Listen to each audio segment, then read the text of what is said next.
Olá, ferrinhos. Eu sou o Rafael, sou gestor do podcast e eu venho aqui pedir para vocês uma ajuda em relação à situação que está acontecendo no Rio Grande do Sul.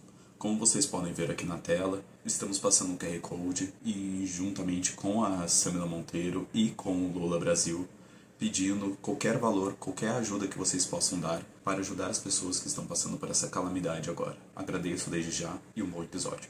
Olá, ferrenhos, bem-vindos a mais um episódio do Damascast. Eu sou a Lohane Maceno, estou aqui com a minha co-host, Catarina Donato. Tudo bem, Catarina? Olá, ferrenhos, olá, Lô. Obrigada, Josiane, pela participação. E hoje temos a honra de receber a Josiane Reise. A Josiane é doutoranda em Finanças, professora do Instituto Mises Brasil, criadora do Investidor Antifrágil, criadora de conteúdo sobre economia e investimentos através de dados e fatos e criadora da comunidade Anti-Woke. Tudo bem, Josiane?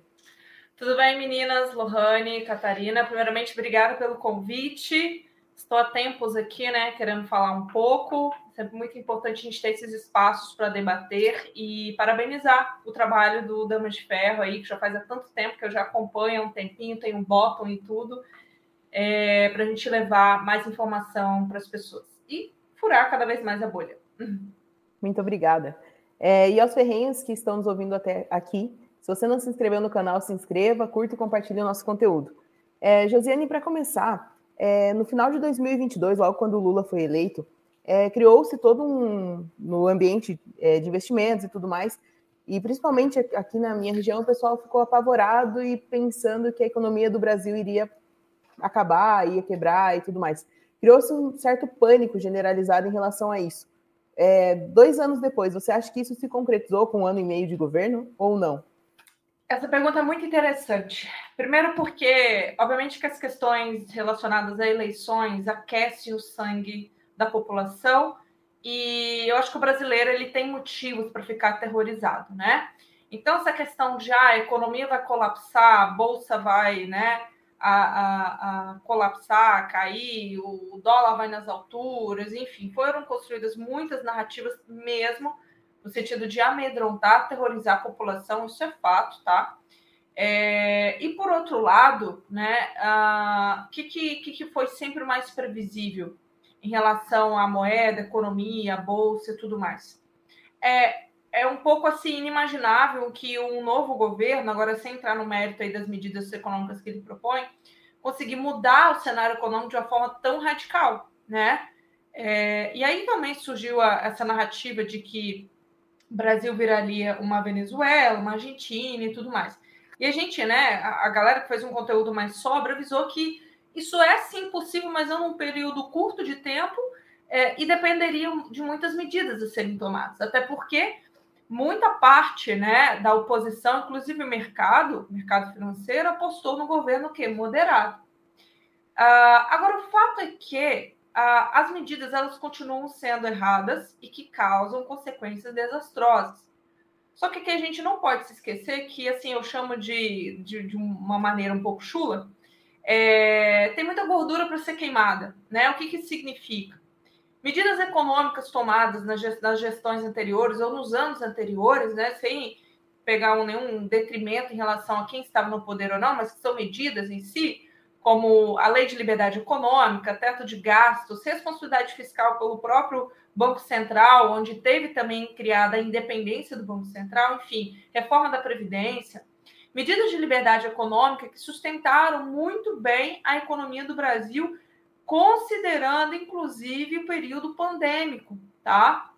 A recuperação pós-pandêmica e tudo mais. Então, assim, os números mostram, por exemplo, que o fechamento do resultado primário em 2022, não se dava desde 2015. Então, houve ali uma tentativa, não podemos dizer sucesso, mas houve uma grande tentativa no sentido de redução de Estado e melhorar os números do governo. E após isso, além dessa parte de termos tido uma responsabilidade fiscal que acabou refletindo no dólar, na inflação, que a gente está colhendo até hoje, num certo controle da inflação, a possibilidade de reduzir a Selic, isso tudo são resultados de anos anteriores, que não dá para a gente concretizar que, de um dia para o outro, né, é de responsabilidade do governo atual. Mas é uma coisa que a gente pegar na Argentina, os dados da Argentina, putz, a partir do primeiro dia que Milei entrou, houve ali um pico de inflação muito grande por conta das medidas, está sangrando, obviamente, que ele está tomando medidas radicais. Não dá. Um governo federal tem consequências de anos. Então, para sintetizar a resposta, as consequências da gestão desde o ano passado, a gente ainda vai sofrer. Infelizmente, não dá para a gente dizer que vamos ter consequências boas, considerando que, repito, são fatos aqui, não é uma opinião minha. Tivemos aumento de gastos, aumento de carga tributária, aumento de subsídios, e acabou de sair, né, aqui o resultado. Hoje está saindo ali, o Haddad vai apresentar a LDO, né, Lei de Diretrizes Orçamentárias, para o ano que vem. Então, por exemplo, ano passado eles tinham a narrativa de déficit zero para 2024. Agora já anularam. Putz, não vai dar para cumprir, né? Mesmo que a gente segure as pontas, a gente vai atingir ali um percentual, talvez 0,5%, 1% do PIB de déficit. Só que prometeram que 2024 fecharia, né? Ainda ano passado, que 2024 fecharia pelo menos 0,25 de superávit. Agora já é déficit. E hoje soltaram para 2025 que não vai ter mais superávit, sendo que prometeram. Falaram que para 2025 a meta é zero. Então, vocês entendem que é um prazo maior para os reflexos acontecerem? Porque simplesmente estamos tendo aumento de carga tributária, a receita está aumentando, só que as despesas estão aumentando uma proporção muito maior, e esse reflexo vai vir aí ao longo dos anos, através, inclusive, de inflação, né?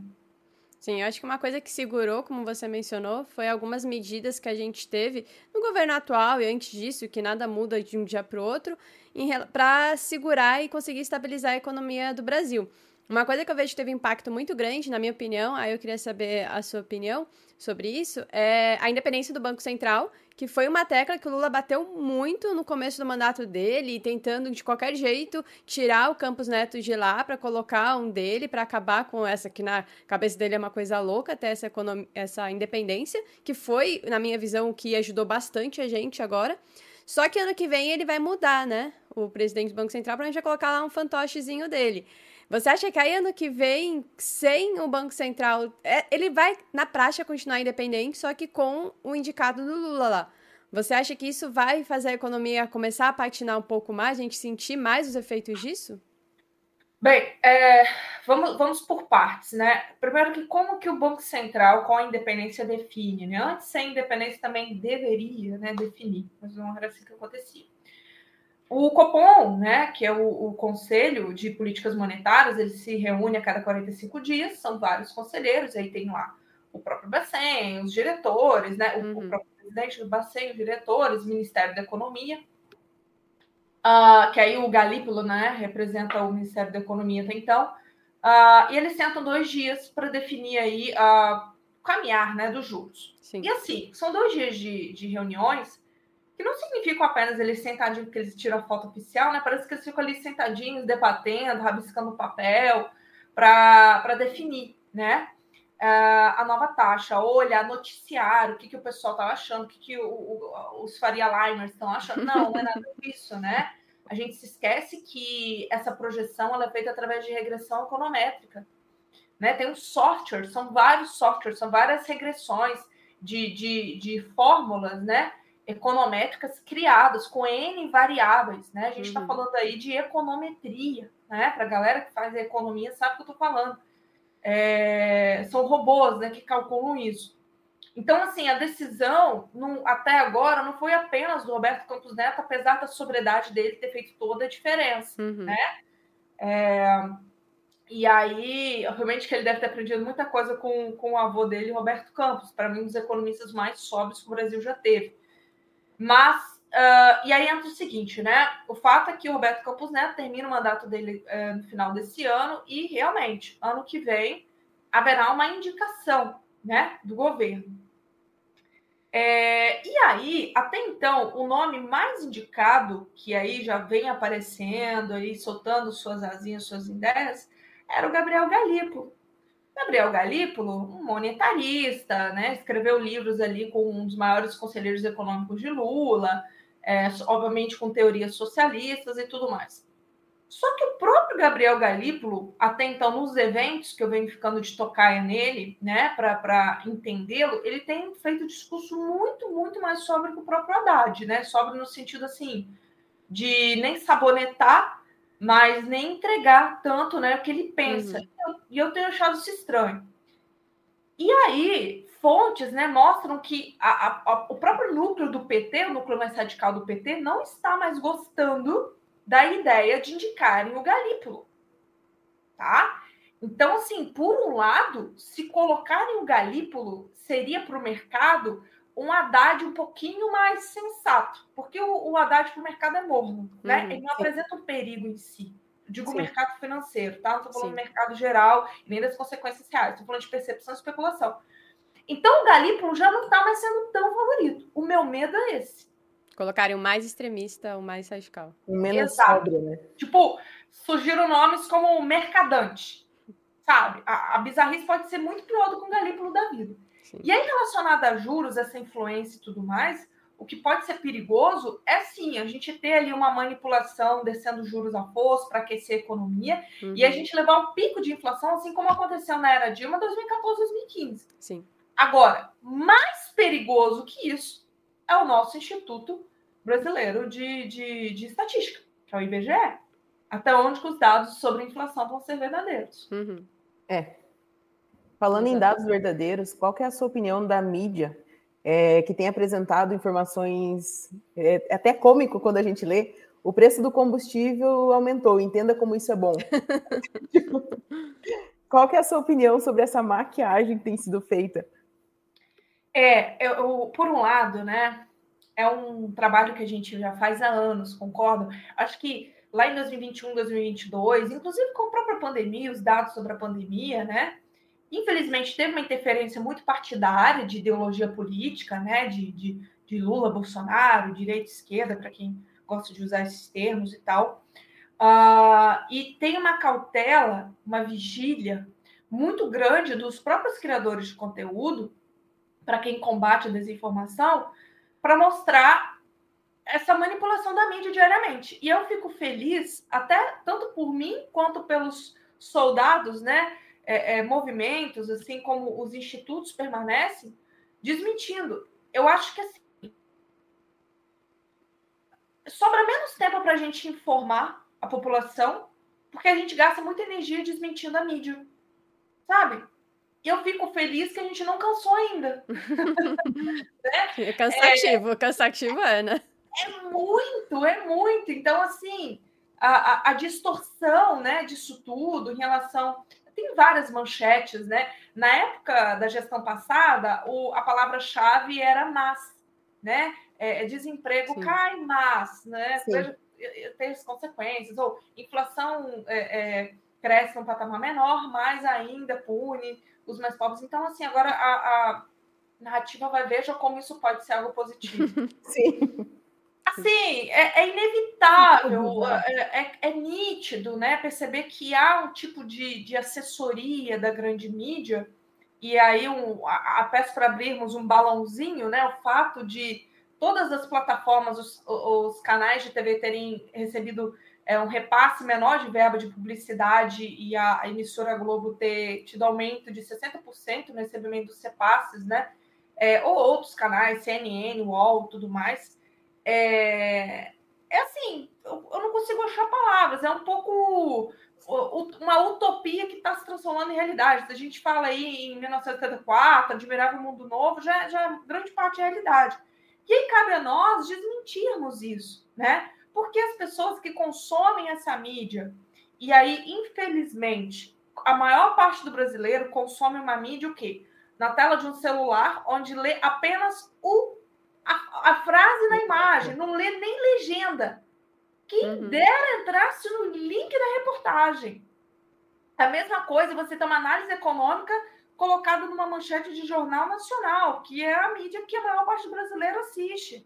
Então, assim, não é essa busca. E a gente tem que ir lá ficar incessantemente mostrando, né, que não é assim que funciona. Só que, assim, o buraco é muito mais embaixo. Veja agora em relação ao combustível, né? A Petrobras barateou o combustível. Agora a gente está com uma defasagem de 20% da gasolina.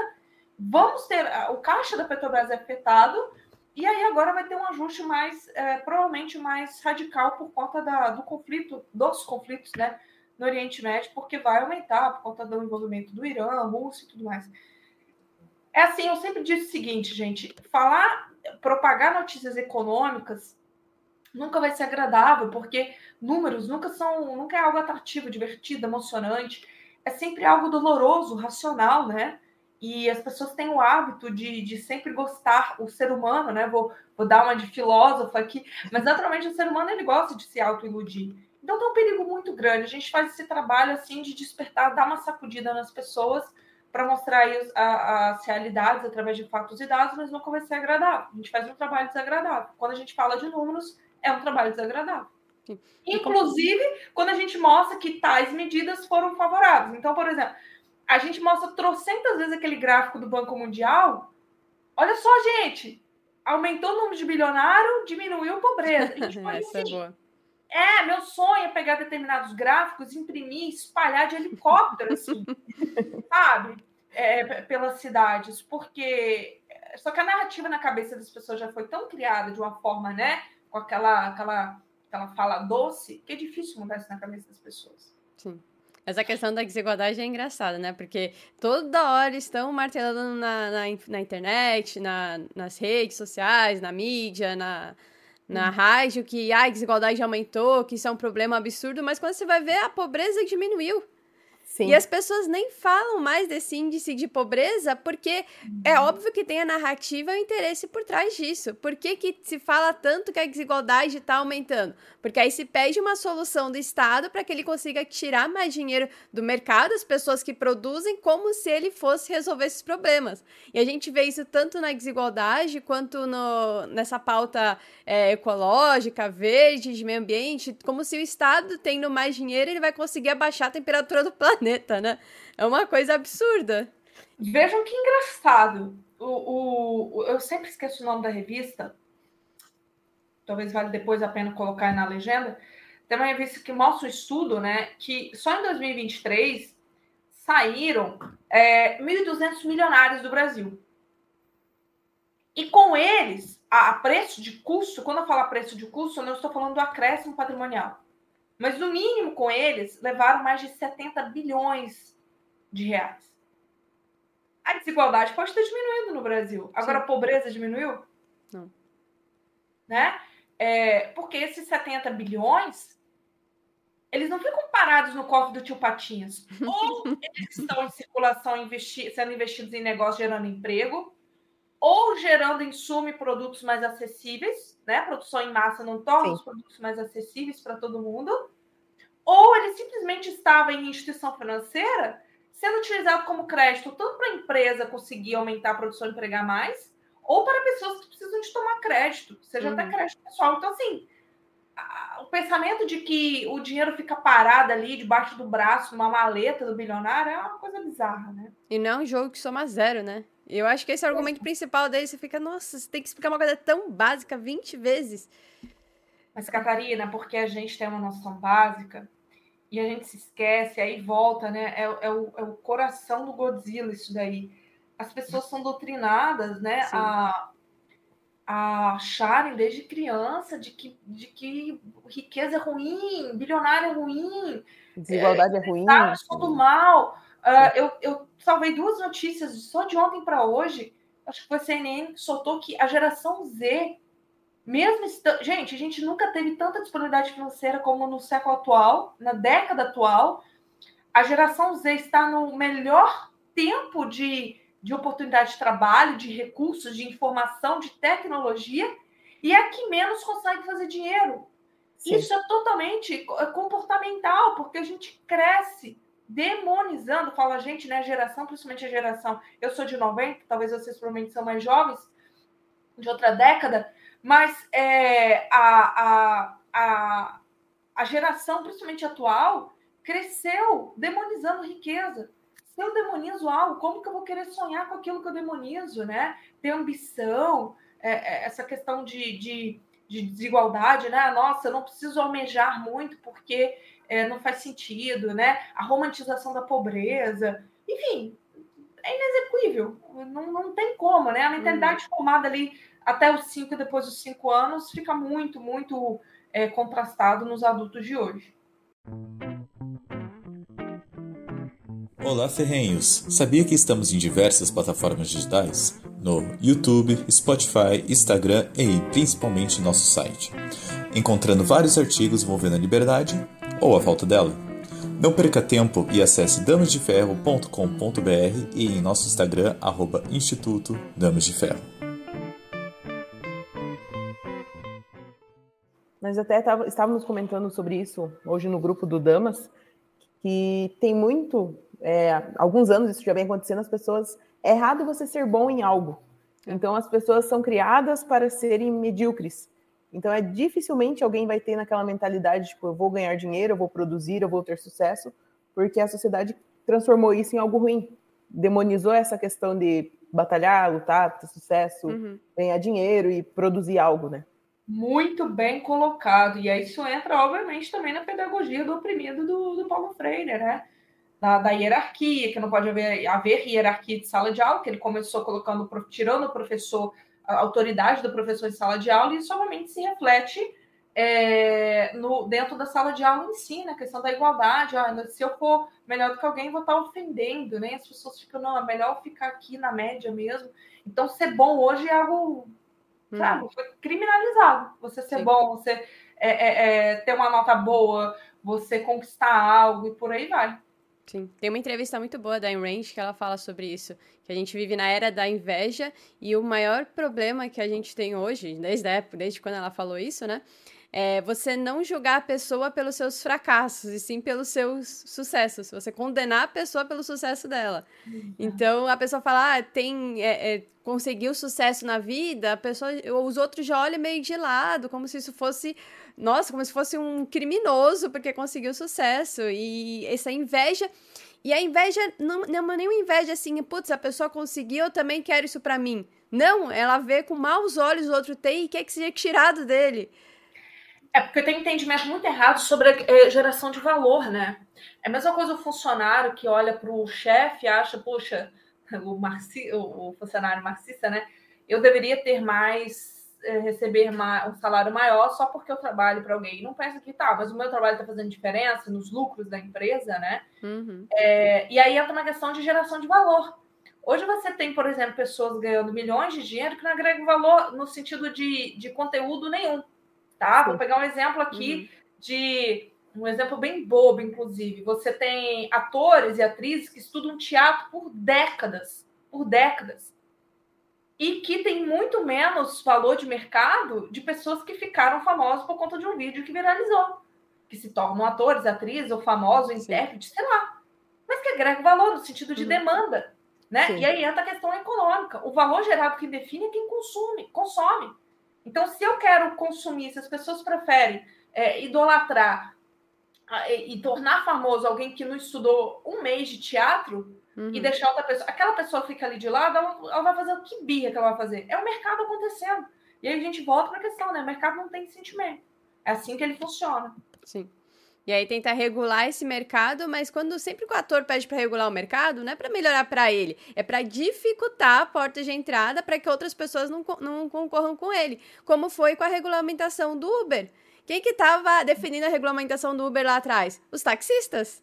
Exato. Por quê? Porque vai dificultar o trabalho para o Uber. E você estava falando antes, Josiane, sobre essa questão das narrativas, que você traz mais números e mais dados e as pessoas não prestam tanta atenção nisso. E esse eu vejo um problema muito grande entre, vamos chamar de direita e esquerda, não gosto muito, mas o que popularizou. Porque o discurso da esquerda é muito bonito. Ele pega a emoção, é muito fácil, vamos ajudar os pobres, vamos acabar com a desigualdade. E isso acaba doutrinando toda uma geração. Sendo que o discurso da direita é um pouco mais difícil da gente conseguir trazer e explicar isso. Você acha que tem algum jeito a gente conseguir superar essa barreira para furar a bolha e atingir mais pessoas? Sim. Antes de responder sua pergunta, só para terminar o raciocínio, que eu achei a oportunidade de falar aqui do controle de preço, a gente está perante um novo controle de preço das tarifas de energia. Sim. Eu fiquei de sentar e ler, que eu não consegui ler ainda, mas a gente está perante isso. Aí, se a gente olhar para trás no histórico, né, controle de tarifa de energia, controle de preço, a gente sabe, né, que não funciona. Inclusive, está lá nas 6 edições de Mises, onde o lutador aí fez uma ótima propaganda, né, no UFC. Esse vídeo foi bom. Sensacional, enfim.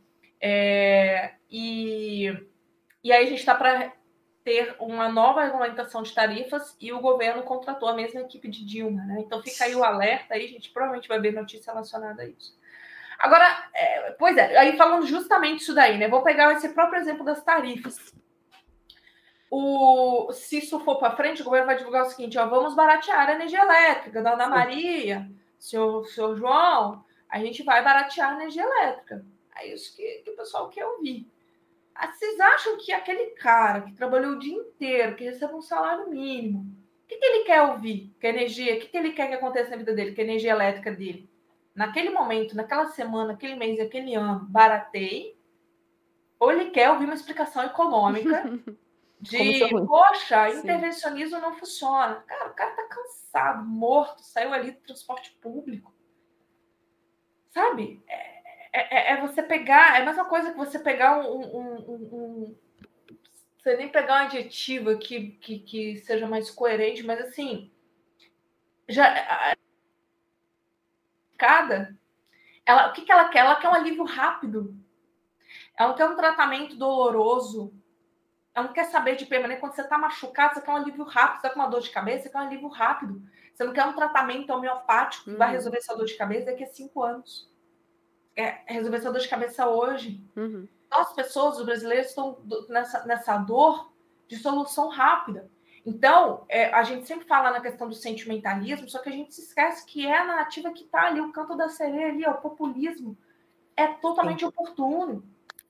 Só que, e aí entra muito na questão dos programas, né, sociais, de assistencialismo. Infelizmente, não dá para dizer que hoje não seriam necessários no Brasil. Tem pessoas, sim, morrendo de fome, mas, óbvio, justamente por conta do Estado. Mas não dá para dizer assim, nossa, deveria acabar, cortar todos os programas sociais hoje. Não dá para dizer isso. Tem pessoas ali que estão morrendo de fome, de pobreza e tudo mais. E aí, como que a gente faz esse tipo de discurso? Primeiro, né, é uma crítica que eu sempre fiz no sentido de me incluir, né? Acaba entrando uma autocrítica também. Furar a bolha, né? A gente tem nossos movimentos, nossas discussões, a gente fura a bolha sim, avança sim.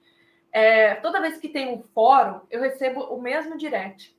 Josi, como que vocês vão sair disso? Vai daí para onde, né? O que surge? Eu acho que primeiro é o seguinte, a dialética é importante, você tem que definir, tem que planejar, tem que entender que as pessoas que já estão convertidas pensam e planejam. Outra que nós mesmos precisamos de injeção de incentivo. Sim. Porque, cara, é cansativo. Você precisa estar com pessoas falando, pô, a galera tá nativa, tá todo mundo aqui se apoiando e tal, novas ideias, não tá assim, tá assim. Essa visão que eu tenho dos fóruns.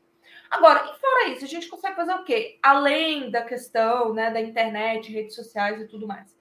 Eu sou muito a favor de projetos sociais utilizados, acho que você utilizou o termo, né, como cavalo de Troia. Eu tenho um projeto aqui em comunidade carente, aqui perto, que ele foi interrompido, inclusive, por conta da pandemia, foi um pouco online, época de máscara e tudo mais, mas que funcionou muito bem. Que era um projeto de educação financeira para você regular a dívida. Então, tinham pessoas ali em comunidade, gente, né? Obviamente que, por exemplo, hoje eu não posso ser assim. Chegar numa comunidade ali e falar, isso aí, pobreza, o governo é pobreza. Cara, eles vão me chutar de lá. Sim. Vão me chutar. Aí, o que a gente fez? A gente montou um programa de educação financeira colocando lá, regularize suas dívidas, regularize seu cartão de crédito, aprenda a organizar seu dinheiro, aprenda a ganhar mais dinheiro. Gente, pessoas de comunidade carente mesmo, que tiveram acesso a estudo, fazendo 3 mil reais vendendo água no sinal. Casal. Eu quase caí para trás. Uma menina de 19 anos com o marido dela fazendo 3 mil reais. Tem muito engravatado, recém-formado em ar-condicionado, que não faz a metade disso. Então, assim, a gente se esquece que o brasileiro ele sabe sim fazer dinheiro, ele só tem acesso à informação. Aí, o que a gente fez? Montou o cronograma. Aí montamos, né, as aulas e tudo mais. Então, foi desde sair da dívida, desde ensinar o sistema financeiro nacional, como que funcionam os juros. Gente, 99,4% dos brasileiros não sabem como funcionam os juros compostos. Relacionado a investimentos, renda fixa e tudo público. Quando chegou no final, eu estava com 99% da minha turma convertida em liberais, sem precisar falar de política, sem precisar criticar o governo, sem precisar criticar, né, criar narrativa. Se você consegue ensinar conceitos básicos de economia, você não precisa dar um pio, não precisa colocar nenhum momento a palavra Lula-Bolsonaro, nenhum momento Bolsa Família, nenhum momento imposto é roubo, porque não é isso que vai ajudar. Então, é o que eu sinto falta no nosso meio. Projetos sociais, eu vou roubar um termo deles, transvestidos, de utilidade rápida, ou seja, tira o seu nome desse PC. Prático, né? Algo que gere resultado para a pessoa, né? Eles querem isso. Cara, essa galera tá preocupada em pagar aluguel, tá colocando comida na mesa, quer comprar uma geladeira, entendeu? Se você ajudar esse pontinho, você já vai estar fazendo muito mais do que uma das maiores políticas públicas, sabe? E para mim funciona isso em todos os aspectos.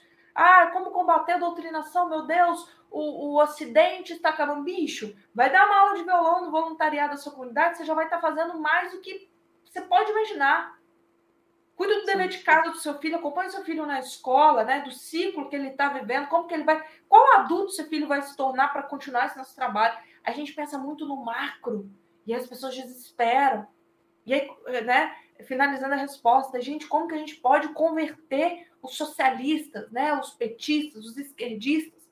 Indo lá, a galera está agonizando, enquanto a gente fica aqui, né, agonizando em falar tanto. Às vezes eles estão ali precisando de algo muito mais prático, que mude o dia, a semana e o mês deles. Depois, o resto já vai ter que caminhar.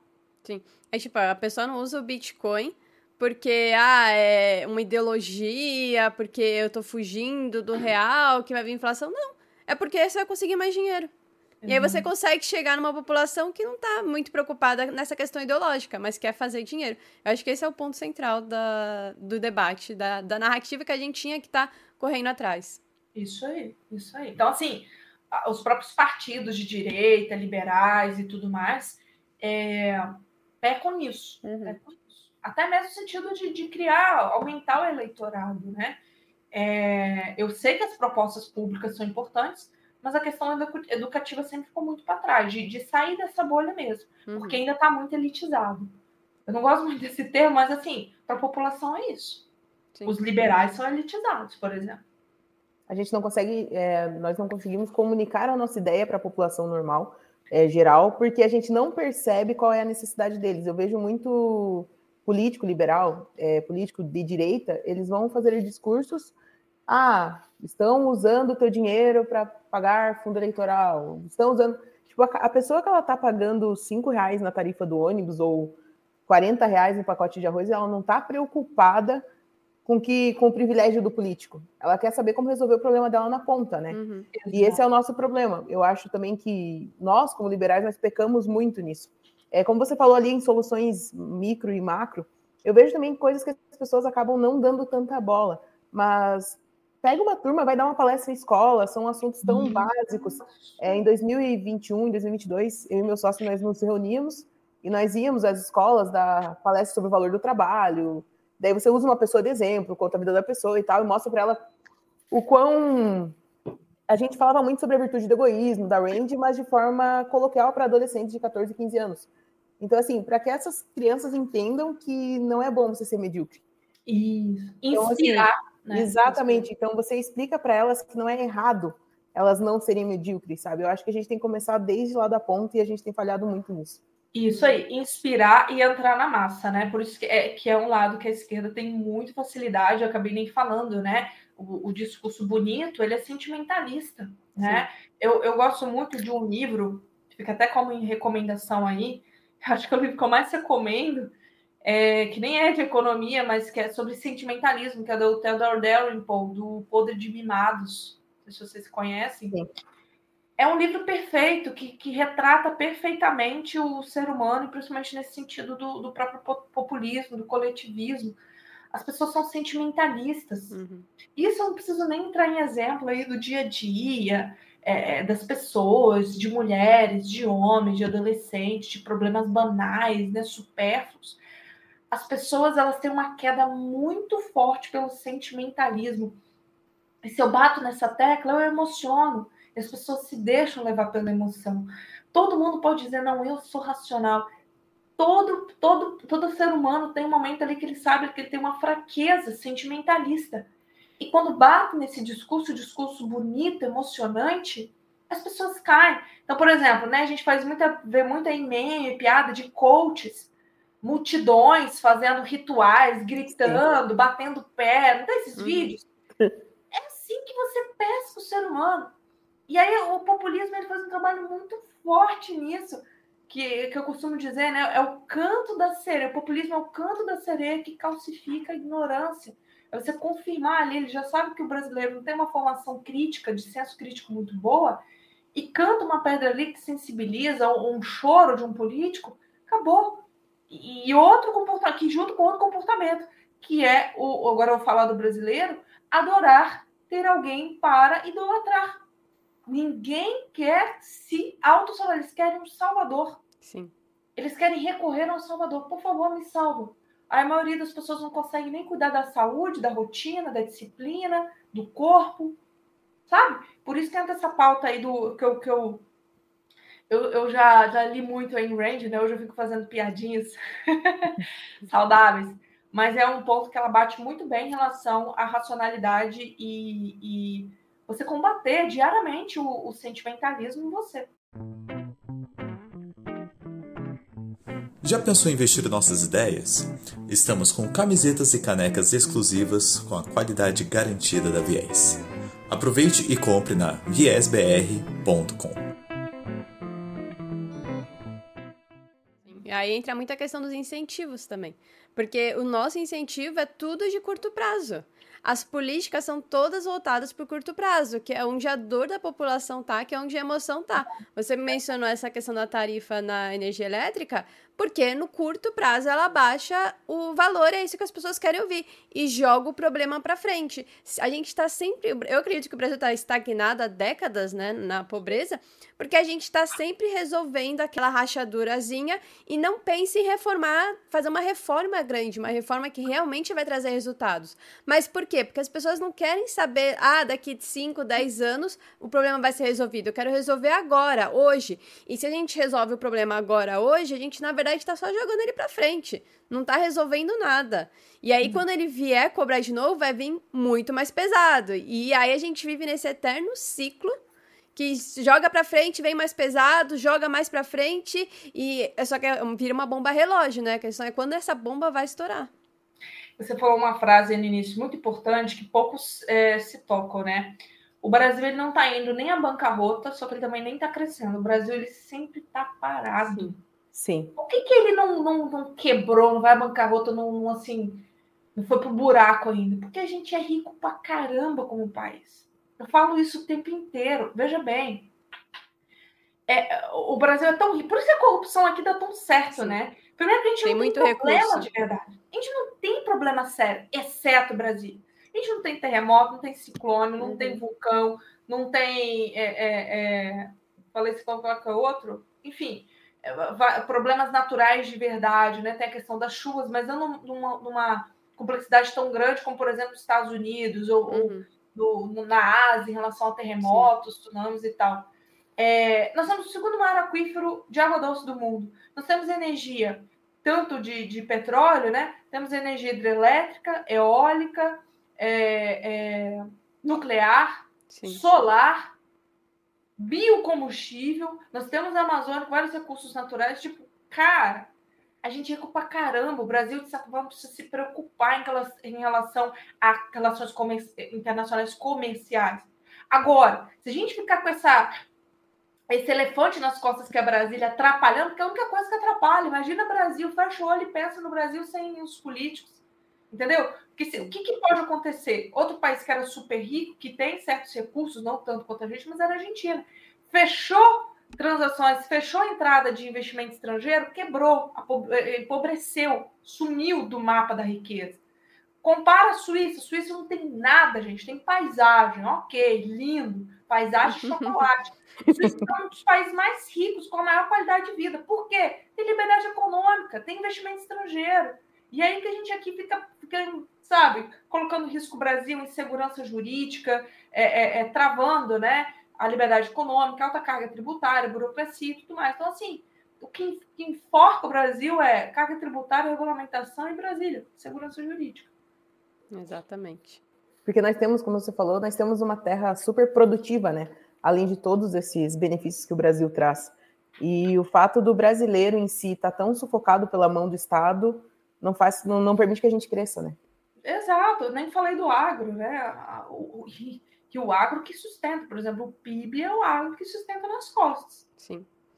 E você citou a Argentina, você acha que, tendo esse exemplo tão próximo da gente, que foi a Argentina, que era um dos países mais ricos do mundo, quebrou, agora o Milei tá conseguindo, aos poucos, melhorar a situação lá, você acha que isso vai influenciar aqui pra gente nas eleições desse ano e 2026? Vai vir também agora a eleição dos Estados Unidos? Queria que você falasse um pouco desse cenário, assim, externo de eleições e como que isso influencia a gente aqui. Olha, eu tenho mais certeza sobre as eleições dos Estados Unidos do que aqui. Tudo bem que é mais previsível lá, né? Acho que o Biden ganha, graças a Deus. Para o bem da humanidade, para o bem desses conflitos mundiais aí, para o bem do mundo, o Biden não ganha, né? Isso fortalece, sim, os movimentos que não são de centro-esquerda, esquerda e tudo mais, né? É inevitável a gente vai falar em direita e esquerda, para o pessoal entender mais facilmente. Eu também não gosto. Mas, enfim. E aí, em relação aqui a 2026, eu não tenho previsão, tipo, eu não tenho ideia. Para mim, tá todo escuro. Assim, João, você acha... Porque a gente não tem nenhum palpite de quem queira vir, chapa, ideia, né? Então, uma hora tá... Bolsonaro, Michele, ele junto, né? Mesmo não sendo... É igual o trabalho que o Lula fez em 2018 junto com o Haddad, que, querendo ou não, o Haddad teve milhões e milhões de votos, a gente não pode se esquecer disso, sim, tá? Então, o Bolsonaro, se ele tiver inelegível, ele pode fazer esse trabalho junto com alguém, que ainda não temos aí noção, certeza. Sei lá, a pessoa fala, vai vir... Tá... Eu não sei. Politicamente, eu não tenho essa análise, assim, não posso fazer. Olha que o que aconteceu na Argentina anima muita gente. Comercialmente não faz diferença, né? Nossas relações com a Argentina estão aí até então a 5%. Talvez, se o PT sair do poder em 2026, isso melhore comercialmente, né? De transações, mas é uma coisa muito pequena. Se eu olhar, gente, de transação comercial, a China. A gente é totalmente dependente da China, assim, de 70% das nossas commodities irem para lá. Então, se tem uma coisa que a gente tem que se preocupar comercialmente é com a economia da China. Né? Números ruins na China dói mais na gente do que no próprio governo de lá, no próprio país. E essa previsão econômica, então? O que você acha? Em que vai influenciar aqui pra gente? Você acha que pode vir alguma bomba lá da China que vai atrapalhar a gente economicamente aqui? Isso aqui é difícil, né? Acessar sua bola de cristal aí. Porque assim, às vezes é previsível mesmo, mas é porque os dados ainda vão sair essa semana. Os últimos dados foram de preocupação em relação ao emprego, porque a China aconteceu o seguinte, né? Tem a questão demográfica. Tem a questão demográfica do filho único, que estão, né? O presidente lá até chorou em público, né? Quando as eleições do filho único e tal. Estão sentindo agora. E tem uma preocupação que já aconteceu ano passado, que eles pararam de divulgar dados sobre empregabilidade de jovens. Isso é preocupante, né? Então, poxa, não faz o menor sentido. Até que ponto isso é preocupante? E aí, assim, gente, a China é uma potência industrial, né, que é o que a gente chama do capitalismo, da ditadura, que um respingo da economia de lá no nosso país, a gente sofre muito mais, que eu acabei de falar. Então, essa dependência comercial que deveria nos preocupar. Então, ainda vão sair os novos dados essa semana sobre emprego, economia, PIB e tudo mais, né? Agora, como eu disse, né, a Argentina ainda está se recuperando, a mulher está fazendo trabalho, cortando gás, está arrumando a casa, também não vai influenciar tanto.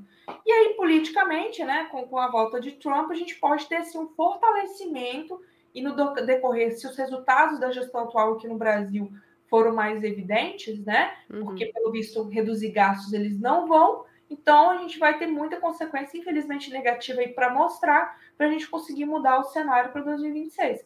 Agora, Josi, qual que vai ser a opção? Eu não faço a mínima ideia, até porque ninguém cantou a pedra ainda. Sim. Sabe? Então, por exemplo, vai vir Zema. O que a gente tem hoje? Vamos lá. Zema, Tarcísio, Michele, Caiado. E Caiado é forte, inclusive. Caiado é forte. Não sei, né? Difícil. Agora, assim, Josi, qual seria a sua análise sobre quem é menos pior? Eu não tenho, assim. Caiado, a última vez que acompanhei Caiado foi na minha época de faculdade, que eu fiz um trabalho sobre contabilidade ambiental, que ele atuou na reforma florestal, que ele é do agro, né? Nunca mais acompanhei ele, tô voltando a acompanhar agora. Tarcísio acompanho muito pouco também. Inclusive, por exemplo, ele tem muitas propostas boas, faz uma gestão boa, eu acho que é o mais aclamado pelos próprios bolsonaristas, mas tem situações que, por exemplo, ele indicou ali para o Ministério Público um conselheiro menos votado, porque foi o Alexandre de Moraes que recomendou isso a ele. Então, sabe? Política é assim. Sim. Eu acho que o Zema tem mais esse perfil de homem do povo e consegue conversar com uma classe que eu, por exemplo, tenho dificuldade, então talvez seja bom para a eleição, mas tem que ver como que vai se desenrolar até 2026, né? Exato. E você citou essa questão da China, é justamente o que a gente estava falando mais cedo. Então, assim, o governo tem um problema. Muita gente, a gente tem que controlar a população. Legal, vamos fazer uma política de filho único. E aí jogou o problema pra frente e agora tá com essa bomba na mão. Exemplifica perfeitamente. Sabe o que é pior? As decisões de hoje vão refletir na vida dos nossos filhos e netos, né? Sim. A gente não vai estar nem aqui para ajudá-los. Sim. Estamos encaminhando para o final do episódio. Josi, gostaria de te agradecer mais uma vez por aceitar o nosso convite e aos ferrenhos que nos acompanharam até aqui. Se você ainda não se inscreveu no canal, se inscreva, curta e compartilhe, nos ajude a espalhar as ideias de liberdade e a desmentir um pouco as falácias propagadas pela esquerda. Kátia, obrigada por mais uma vez me acompanhar em um episódio.